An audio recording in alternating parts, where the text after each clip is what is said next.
Und jetzt lass mal das Video dazu gucken von Linus Tech Tips zu diesem Steam Frame. Also vielleicht werde ich ja doch noch begeistert. I don't know. That outside-in tracking is just better for VR gaming. It's faster, more accurate, and it's more reliable. Well, here's the thing.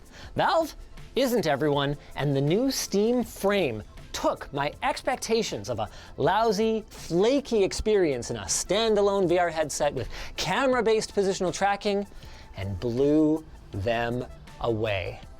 They also blew away my expectations for their new Steam Machine and Steam Controller, but that's a separate video. We'll have that link down below. In 2 words or less, this thing is impossibly good, and maybe Holy shit. more importantly, impossibly versatile.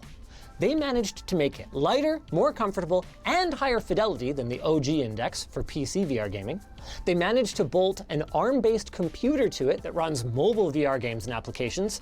You can even just sideload an Android APK. And the whole thing runs freaking SteamOS with a new element to their Proton compatibility layer called FEX that allows you to play desktop VR games. I'm talking x86 Windows VR games on your ARM Linux VR headset. I would mic drop this, but I think I'd get in trouble. The last part I wouldn't believe if I didn't experience it for myself, but they did all of this with latency that is indistinguishable from the best VR experiences that I've had. Bruder. Also, okay. But is it indistinguishable from the best segue I've ever had? To our sponsor, Jawa. Ich werde wieder in den Sponsor gebaitet. Jawa is your one-stop shop to buy and sell used gaming equipment and PC parts. If you're looking to build a new computer or upgrade your current one, check them out today using our link in the video description. Hear that? That's the sound of the holidays coming. Because if you spend over $100 at lttstore.com, you'll get a 1 in 10 chance of winning something big. You can win a pair of Sennheiser HD 550 headphones. Or if you're really lucky, you may be selected to win a brand new ROG Xbox Ally X. This is fun.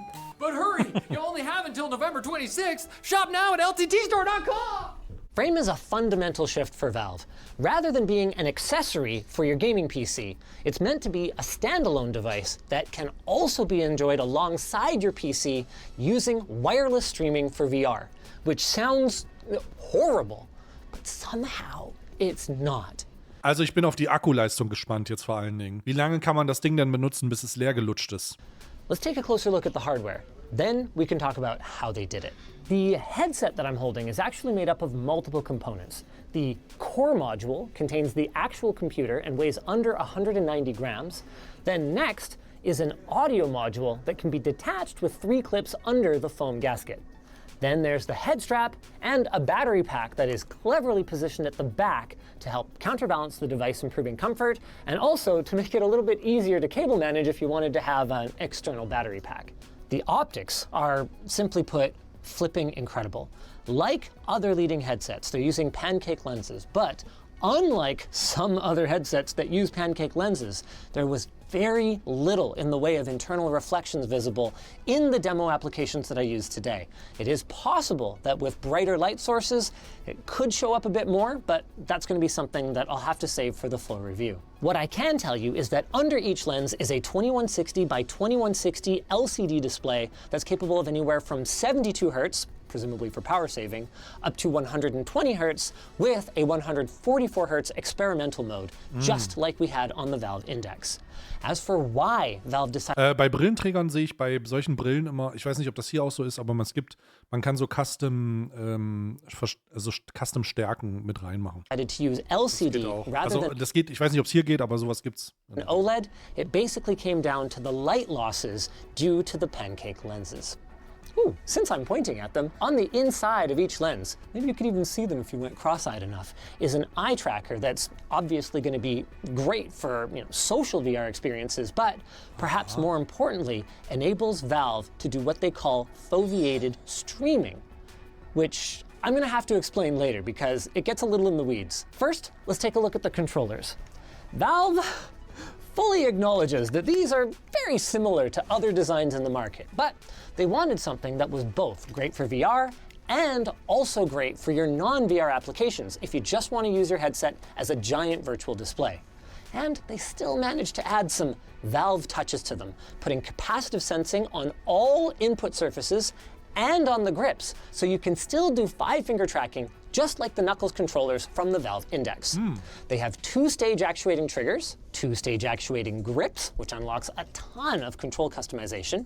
They use the same magnetic thumbstick as the new Steam controller for better reliability and a very small dead zone, and they each have their own independent gyros that can be rebound for aiming or whatever you want. I can't tell if they were being suggestive there, given the popularity of certain VR applications, but I can't say for sure that they weren't. Both controllers have an integrated IMU to track positional data and 18 infrared LEDs that can be tracked by the 4 high field of view cameras that are integrated into the frame's core module. These were strategically positioned so that even if you were, say for example, drawing an arrow from a quiver, it should be able to maintain tracking. Now, I didn't get a chance to try that, nor did I get to fire up Beat Saber, my favorite application for evaluating controller tracking under extreme conditions. But from just shaking them around in the menu, Ich hoffe, wir sehen noch ein bisschen, was die Batterieleistung ist. Ich glaube, das ist das Relevanteste jetzt, was man hören kann. they seem to track extremely well. Valve is claiming about 40 hours of battery life off of Okay. a single AA, and this battery compartment is a perfect transition into the customizability that's on display with this headset. They're going to have an optional accessory kit that includes knuckle straps for the controller, as well as a second head strap with a top Velcro piece if you like a bit of additional support. I personally liked it better, but I also didn't feel like it was necessary like it is on the much heavier Apple Vision Pro. There's a lot more to customize on the frame itself. Nein, das war der Controller. Also die 40 Stunden war der Controller, die Laufzeit des Controllers auf einer Batterie. Too. It includes a spacer gasket for folks with long eyelashes and to improve compatibility with glasses, but Valve fully acknowledges that not everyone will want to use that because it does take away a little bit from their claimed about 110-degree field of view. So they are working on prescription lenses for the headset itself. We even saw a box of them, but there's no specific timeline on that. IPD adjustments are handled with a little knob on the top that spins a cog on the core module, and this is really cool. Right between the goggles at the bottom here is an expansion port that allows up to 2.5 gigabit MIPI cameras, or a single camera with a PCIe Gen 4x1 slot, allowing all kinds of possibilities for additional accessories. Hä? Da ist einfach ein Expansion-Slot dran? Like if you wanted color cameras, for instance, the built-in ones are only monochromatic. Or if you wanted, I don't know, a smell sensor. The sky's the limit. Since we're on the subject of the cameras, Valve says that they will work for inside-out tracking even in pitch darkness thanks to IR emitters that are built into the headset itself, and you can expect tracking performance on the order of about 200 to 250 updates per second, which is about on par with the Valve Index. Not something that I expected. Now that I've had a chance to gather my thoughts and eat some crappy airport food, let's talk about how Valve is delivering a PC VR-like experience wirelessly when big names like Apple and Meta have tried and never really succeeded. It starts with the least interesting looking part, this 6 gigahertz Wi-Fi dongle. Valve built the headset with 2 radios and 2 antennas for Wi-Fi, along with a third dedicated antenna for your control. Also ich würde jetzt einfach mal einen Cut machen, weil für mich ist das nicht ganz so interessant, aber das liegt auch daran, dass es nicht so interessant ist. Es sieht auf jeden Fall sehr vielversprechend aus. Und es ist natürlich auch crazy, dass das Ding, ich verlinke das mal, damit ihr direkt weitergucken könnt, wenn ihr wollt. Aber für mich ist das jetzt nicht so interessant. Das ist ja verrückt, Alter.